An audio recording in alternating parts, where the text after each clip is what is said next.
نحمده ونصلي على رسوله الكريم اما بعد اعوذ باللہ من الشیطان الرجیم بسم اللہ الرحمن الرحیم۔ میری پیاری اسلامی بہنوں، آج ہم بات کریں گے جہاد کب فرض ہوا اور جنگ بدر کے بارے میں۔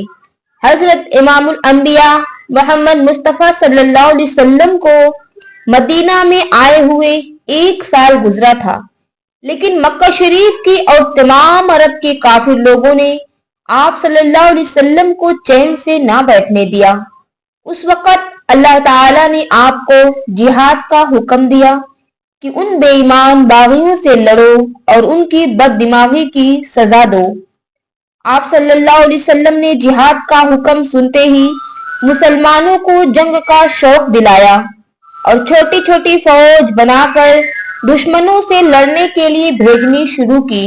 بہت سی جنگ ہوئی۔ یہاں نمونہ کے طور پر چند لڑائیوں کا بیان لکھا جاتا ہے۔ جنگ ابوا میں حضور اکرم صلی اللہ علیہ وسلم تشریف لے گئے۔ ابوا ایک بستی کا نام ہے جو مکہ اور مدینہ کے بیچ میں ہے، اور اسی سال میں اذان مقرر ہوئی اور اسی سال میں حضرت عائشہ صدیقہ رضی اللہ تعالیٰ عنہ کی رخصتی ہوئی، اور اسی سال میں مہاجرین اور انصار میں بھائی بندی مقرر ہوئی۔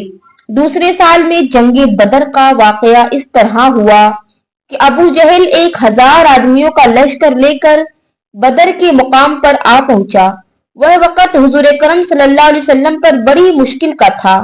نہ آپ صلی اللہ علیہ وسلم کے پاس ہتھیار اور نہ کوئی لشکر جرار، صرف 313 مسلمان تھے۔ وہ بہادر اللہ و رسول پر قربان ہونے والے 1000 دشمنوں کے سامنے بے سر و سامانی کی حالت میں ڈٹ گئے۔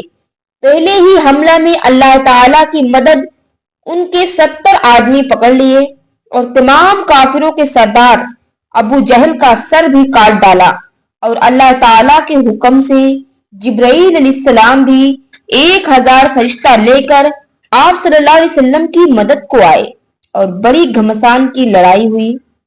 بہت سے بے ایمان قتل ہو کر دوزخ میں گئے اور کچھ ڈر کر بھاگ گئے، اور جو پکڑے ہوئے تھے ان سے لڑائی کا خرچہ لے کر سب کو چھوڑ دیا، اور اللہ تعالیٰ نے آپ صلی اللہ علیہ وسلم کو فتح دی اور بہت سامان اور مال آپ صلی اللہ علیہ وسلم کو عطا فرمایا۔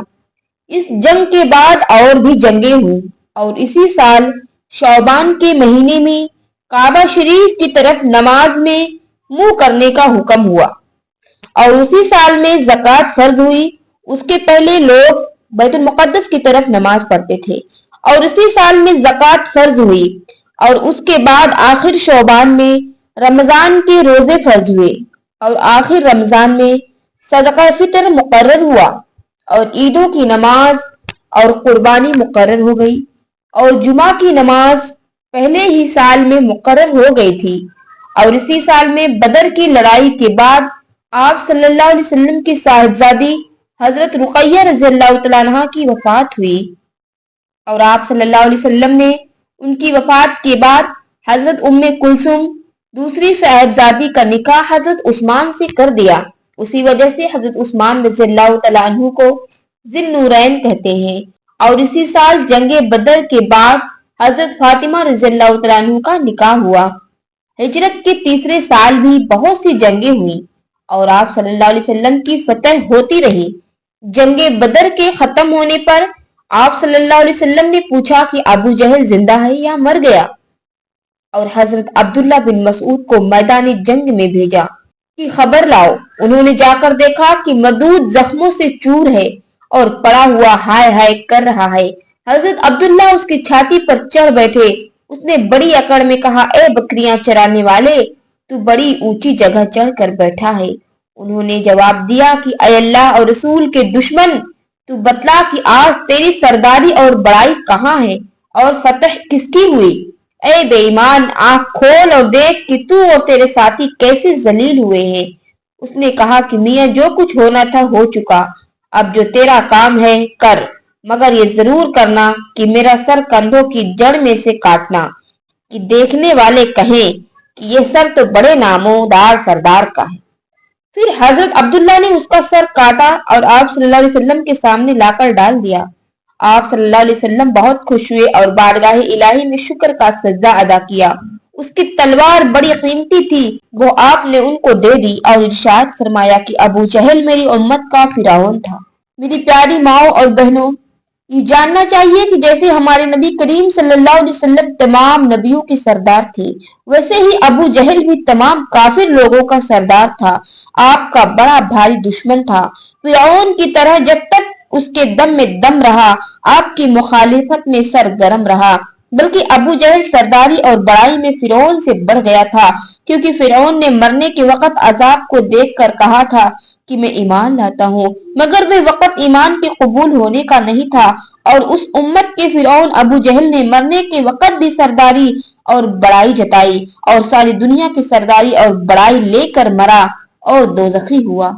سردار اور بڑائی کے چاہنے والوں کو سبق حاصل کرنا چاہیے۔ میری پیاری ماؤں اور بہنوں، جنگ بدر میں مسلمانوں کی تعداد صرف 313 تھی اور کافروں کی تعداد 1000 تھی۔ اس وقت مسلمان کا جذبہ، مسلمان کا ایمان بہت مضبوط تھا۔ آج کے مسلمانوں سے کوئی کمپیئر نہیں کر سکتا۔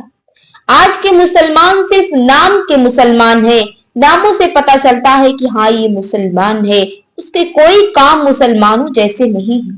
آج دنیا میں مسلمانوں نے اپنی کیا حال بنا لیا ہے، اتنی سارے تعداد کے ہوتے ہوئے مسلمانوں پر ظلم ڈھائے جا رہے ہیں، مگر ایک مسلمان پر ظلم ڈھایا جا رہا ہے، دوسرا مسلمان اسے خاموش سے دیکھ رہا ہے۔